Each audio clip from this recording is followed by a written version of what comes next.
5 তারিখের পরে 2 মাসে পুলিশের অনুপস্থিতি বা ওই সময় আমাদের অবস্থা তো জানেন।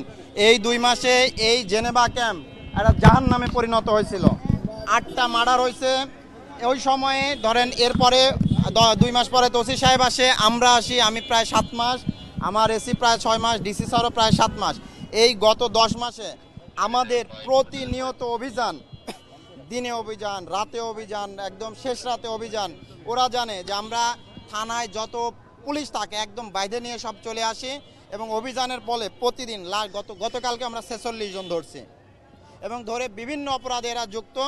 এদের আমরা যাচাই বাছাই করে আদালতের হাতে সোপর্দ করছি প্রতিদিন। তার আগের দিন 24, তার আগে 20, এরকম 50, 60, 70, 100 জন পর্যন্ত করে আমাদের ধরার রেকর্ড আছে।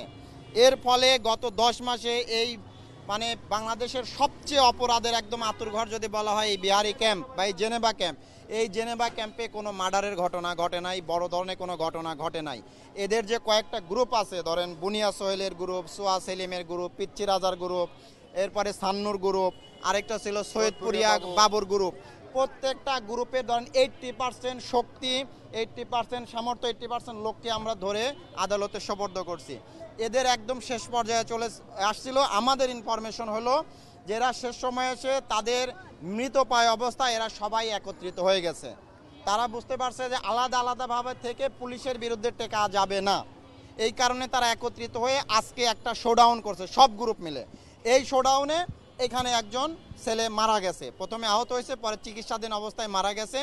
আমরা তো সাথে সাথেই আসছি, আসার পরে 2 জন শীর্ষ সন্ত্রাসী ফয়সালকে অস্ত্রসহ ঘটনাস্থল থেকে গ্রেপ্তার করা হয়েছে এবং আরও যারা ছিল, সেলিম তো পাশের জন, আর যারা এই যে বললাম বুনিয়া সোহেল, চোয়া সেলিম, এরপরে পিচ্চি রাজা, সান্নু, এরা আমাদের আসার সংবাদ পেয়ে এরা যে যার মতো করে পালায় চলে গেছে। প্রত্যেকের বিরুদ্ধে এই মার্ডার মামলা রুজু করা হবে এবং তাদের, আপনি কি আরেকটা মজার বিষয় দেখেন, এই শুধু বুনিয়া সোহেলের বিরুদ্ধে 37টা মামলা, সে জামিনে আছে। 37টা মামলা, আমরা কিন্তু তাকে বারবার আদালতে ধরা হয়েছে, বিভিন্ন মামলায় সে গ্রেপ্তার ছিল। এরকম প্রত্যেকেই এখানে আমাদের পুলিশের হাতে ধরা পড়ছে। আমরা বারবার বলেছি যে এই শুধু জেনেভা ক্যাম্পে না, মোহাম্মদপুরে অপরাধের সাথে যুক্ত এমন কেউ নাই যে পুলিশের হাতে কখনো গ্রেপ্তার হয় নাই।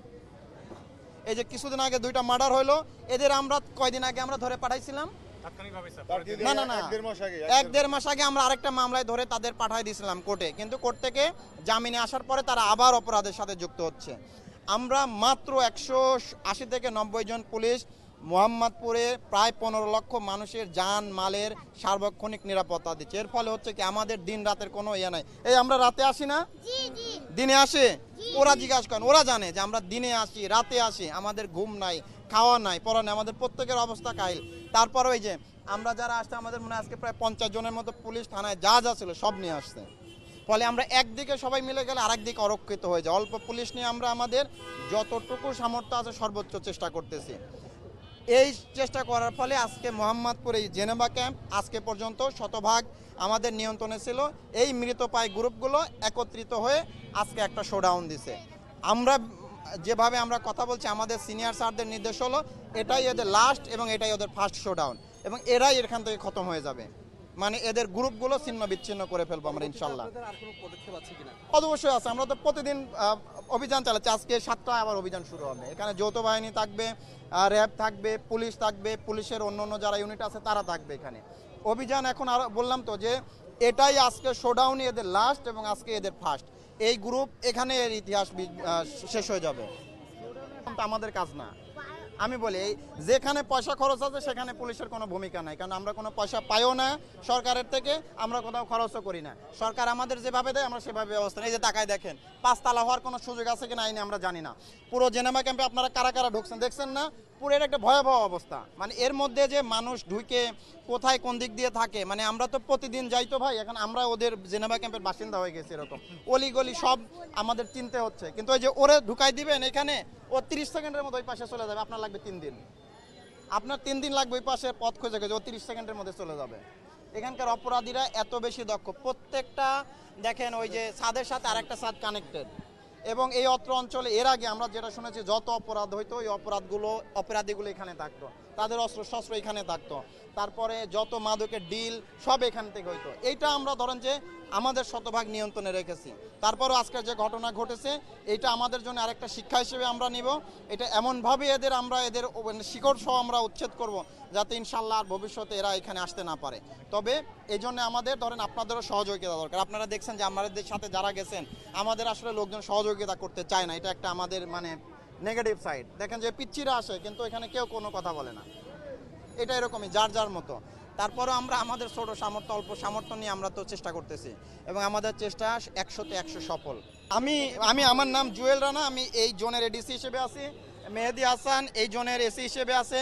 আমাদের ওসি ইফতেখার এখানে মোহাম্মদপুর থানার ওসি হিসেবে আছে। আমাদের যে মাহিদুল এখানের সাব ইন্সপেক্টর হিসেবে আছে। আমরা পুরো টিম সবাই এখানে আসে, ওরা আমাকে চিনে দেন, পিচ্চিরা পর্যন্ত আমাদের চিনে সবাইকে। এই এখন পর্যন্ত আমরা যেটা পাইলাম এক আইডি থেকে ফয়সালের নামে 3টা মামলা এবং হচ্ছে আর সেলিমের নামে মামলাটা এখন আমরা চেক করি নাই, আমরা ধারণা করতেছি এদের নামে অসংখ্য মামলা আছে। ভাই এই প্রশ্ন আমি দিতে পারবো না, বিজ্ঞ আদালতের বিষয়ে প্রশ্ন করা যায় না, আমরা বলতে পারবো না। আমাদের কাজ ধরা, আমাদের কাজ বিজ্ঞ আদালতের হাতে সোপর্দ করা, এর বাইরে আমরা কোনো প্রশ্নের উত্তর দিতে পারবো না। শুধু বুনিয়া সোহেলের নামে 37টা মামলা আছে, আমরা তাকে অসংবাদ ধরেছি, আমরা আদালতে সোপর্দ করেছি, এর বাইরে আমরা উত্তর দিতে পারবো না। আচ্ছা, বারবার ধরতেছে, বারবার ছাড়া পাচ্ছে, বললাম তো যে কাউকে জামিন দেওয়ার এখতিয়ার সম্পূর্ণভাবে বিজ্ঞ আদালতের, ওইখানে পুলিশের কোনো নাই। আমরা যখনই একটা অপরাধীকে ধরা হয় আমরা তো প্রত্যেকটা জায়গায় কিন্তু লেখা হয়, দেখবেন যে আমরা আদালতের কাছে বিনীত নিবেদন করি, ইভেন আমি এডিসিও সাইন করি অনেক সময়, যে তাকে ছেড়ে দেওয়া হলে সে আরও বড় ধরনের অপরাধের সাথে যুক্ত হতে পারে। আমাদের কিন্তু প্রত্যেকটা ফরওয়ার্ডিংয়ে লেখা থাকে না, আমাদের প্রত্যেকটা এসআইকে জিজ্ঞাসা করেন, আমরা ওই আসামির অপরাধের মাত্রা, তার অতীত, বর্তমান বা তার চিন্তা করে আমরা লিখে দিই যে তাকে যাতে না ছাড়াও।